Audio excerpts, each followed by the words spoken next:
मी मागे म्हटलेलो आहे की इंडिया कार्बोहायड्रेट सेंट्रिक आहे in terms of diet.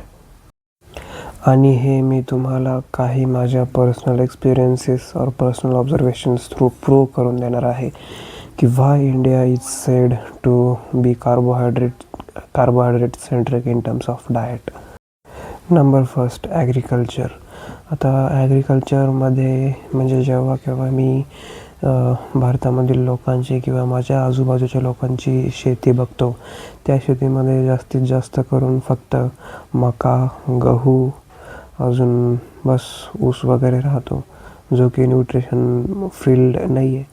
But बस एवढेच कार्बोहायड्रेट सेंट्रिक जे पिकं आहे ते घेताना मी आपल्या आजूबाजूला शेतकऱ्यांना बघतो. आणि ॲट द एंड तुम्ही जे पिकवता ते तुम्ही खाता, राईट. आणि जसे तुम्ही जेवढ्या प्रमाणात कार्बोहायड्रेट्स पिकवतायत तेवढ्याच प्रमाणात तुम्ही ते ॲट द एंड खाणार पण आहे. सो ॲग्रिकल्चरला मी बऱ्याच अंशी एक पॉईंट देईल, कारण ॲग्रिकल्चर हा India is agricultural nation, right.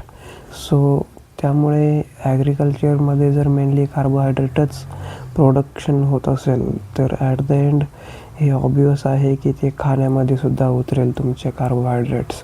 Agriculture जर फक्त कार्बोहायड्रेट सेंट्रिक असेल तर मी म्हणत नाही की सगळे ॲग्रिकल्चर फक्त कार्बोहायड्रेट सेंट्रिक आहे, but most of the agriculture is carbohydrate centric. So yes, मी ॲग्रिकल्चरला फर्स्ट नंबरवरती ठेवील in terms of the reason which leads to India being carbohydrate centric in terms of diet.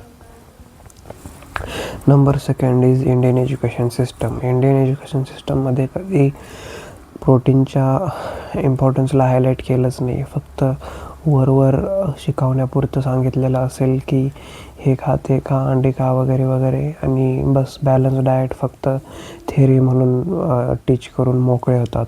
But practical इम्प्लिमेंटेशनची जेव्हा वेळ येते तेव्हा तुम्ही ॲट द एंड चपात्याच घेऊन जाता शाळेमध्ये प्रत्येक डब्यामध्ये तुम्हाला जास्तीत जास्त बटाटे, चपात्या, म्हणजे प्रोटीनचं काही दिसणारच नाही असं म्हणायचं आहे मला.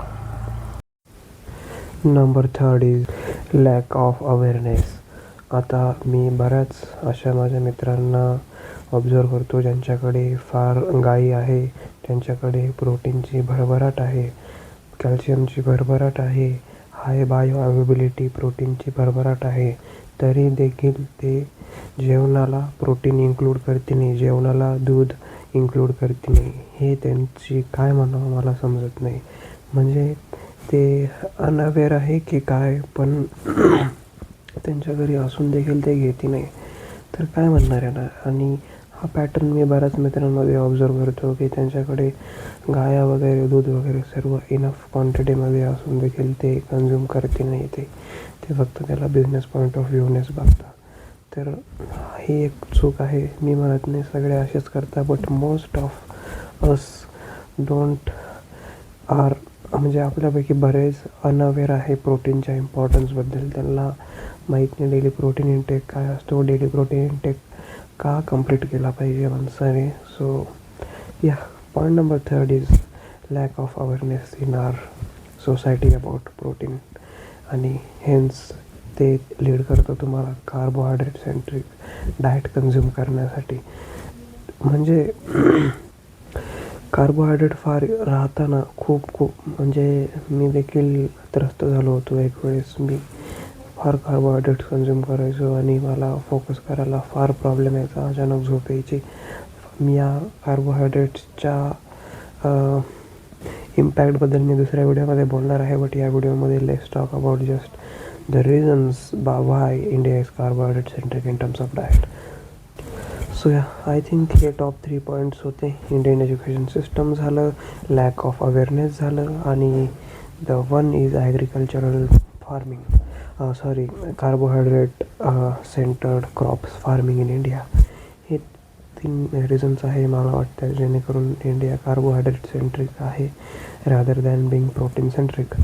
But yeah, so yeah, that was all for this video. I hope तुम्हाला काहीतरी शिकायला भेटलं असेल या व्हिडिओमध्ये. बसूया. Let's meet in the another video.